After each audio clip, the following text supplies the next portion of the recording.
So that's the original tune for A Mighty Fortress is Our God. It's listed at number 503 in Evangelical Lutheran Worship. But this week's hymn of the week is 504, which most churches in this country and in the world sing to A Mighty Fortress is Our God. The isometric version, the one that is a little easier to sing after time, the note values changed and they got slower, and it became easier to sing in a more chorale-like setting. Hopefully you could hear in the beginning when I played it, it's more about long and short note values. So this tune that we have in 504 was part of a collection, and it was found in 1738, so 2 centuries after the Reformation, in Johann Königs Harmonischer Liederschatz, or his harmonic treasure chest of songs. So, as most of us know, there's so much to discuss on this tune. And I want to be very careful that, again, we talk more about facts. There's plenty of people that have their opinions on the text as well as on the tune. So let's continue with the tune. And let's take care of the first fact already. So I have to go back to the isometric, sorry. So here we have the same thing twice, right? So AA, if we're talking form. And I'm still kind of living in 503, so give me a moment. But anyway, after that, the old satanic foe functions as a B. So we have an AAB form in this tune. And that is known in music as bar form. That's just a term it is. So unfortunately, bar form became this rumor and then of some type of theory that these songs were developed in bars, and Martin Luther was singing in the bar. Maybe he was singing in the bar. I don't know that for sure. I can't say that. But I can definitely, we can say from research today, this tune was probably not coming out of the bar. It's a folk tune. He was working off of folk tune patterns, even though it's his original music. He stays in his very typical key of C. And even though this is a great tune, if we look at its shell, it's pretty boring. It's a C major scale, and it doesn't really move. It moves primarily by step, not a lot of skips. It's a very predictable scale. And of course, the reason for that is completely intentional. Martin Luther composed these tunes that he wrote because he wanted the congregations to sing them. He wanted them to be able to connect to them. And that's a very important thing for Martin Luther. Another thing, I'm going to look at my notes here, is they were also written to convey a message, not a mood. So we're creating the message of Psalm 46. Martin Luther wrote these tunes and texts, as you can see he's responsible for both here, for the congregation, for Christians to memorize the text. They were not meant to be these musical masterworks. And many times he admitted that he didn't have the musical masterwork. So let me read Psalm 46 here. God is our refuge and strength, a very present help in trouble. Therefore we will not fear though the earth should change. Though the mountains shake in the heart of the sea, though its waters roar and foam, though the mountains tremble with its tumult. There's our Selah. There is a river whose streams make glad the city of God, the holy habitation of the Most High. God is in the midst of the city, it shall not be moved. God will help it when the morning dawns. The nations are in an uproar. The kingdoms totter, he utters his voice, the earth melts. The Lord of hosts is with us, the God of Jacob is our refuge. Again, Selah. Come behold the works of the Lord, see what desolations he has brought on the earth. He makes wars cease to the end of the earth. He breaks the bow and shatters the spear. He burns the shields with fire. Be still and know that I am God. I am exalted among the nations. I am exalted in the earth. The Lord of hosts is with us. The God of Jacob is our refuge. And again, Selah. So, Psalm 46, and we know pretty much that, we know for sure this hymn, text, tune, Martin Luther. It lines up completely. What some people don't know, though, is on a reprint of this tune and text, the words were found hymn of comfort. So even though we sing this more like a battle cry, it's also a hymn of comfort. And of course, comfort can be portray different ways musically. So I don't think that that's a bad thing. And the text itself, as we can see, they have Martin Luther listed. We can only make a guess that it's 1520, the late 1520s, because it was found in a collection of Klug, geistliche Lieder, or sacred songs. So again, like I said, there's so many things we could talk about this hymn, but those are I think the important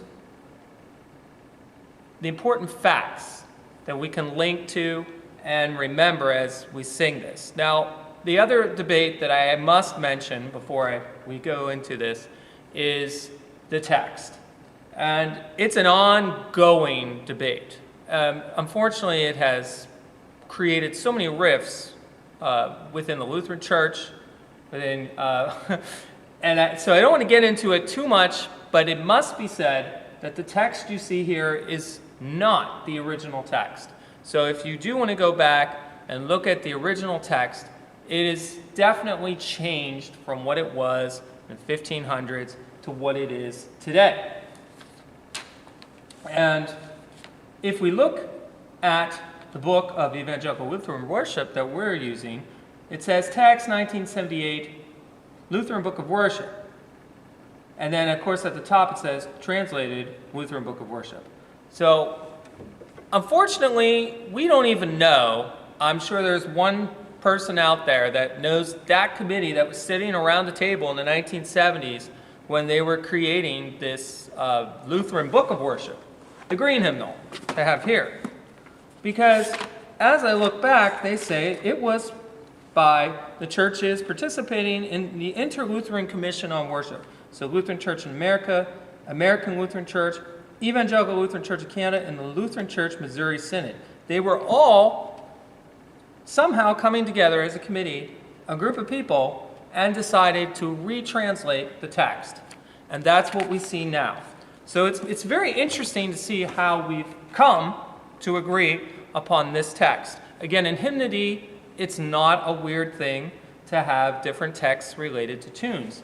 But I think in this one, it becomes a very challenging and sore spot for some people because we're looking at someone that founded a denomination, if you want to say, as we talk about Lutherans. And I need to phrase that very carefully, but my point that I'm trying to make is Martin Luther this was such an important tune for the history of the Lutheran Church and the text as well. So it's really important that whatever the text is, that we keep that as true to what it was initially. So keep that in mind. If you look through other hymnals, you'll see that the texts are different. And it can be quite a headache for some denominational hymnals today to pick the right text or to match it up. My opinion, go back to the original text and then look at the text from today. And of course, the Spirit is moving, and the Holy Spirit brings not just new ideas, but also a continuation of what was initially constructed. So, that may be the longest explanation I ever do on text for hymn and hymn of the week. So thank you for bearing with me. We're just going to go right into it. Nice and big, a mighty fortress is our God. Fortress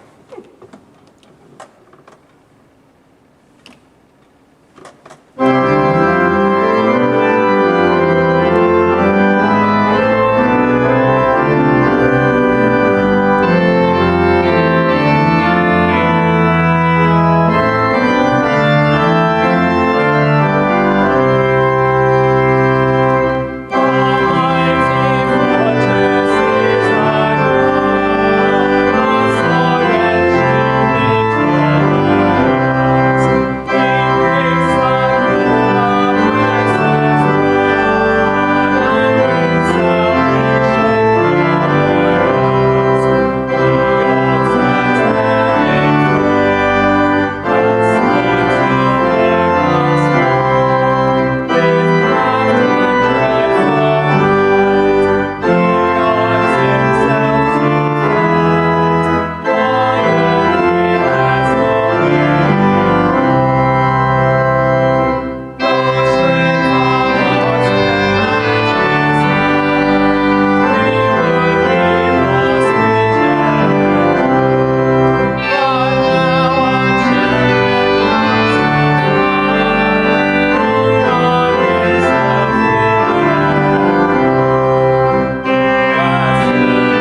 It remains a great hymn today. Thank you very much for listening to Hymn of the Week. Before I go, I do want to thank Tertius Noble. I used some of his ideas, and also Hal Hobson for the introduction and interlude. Thank you very much for listening.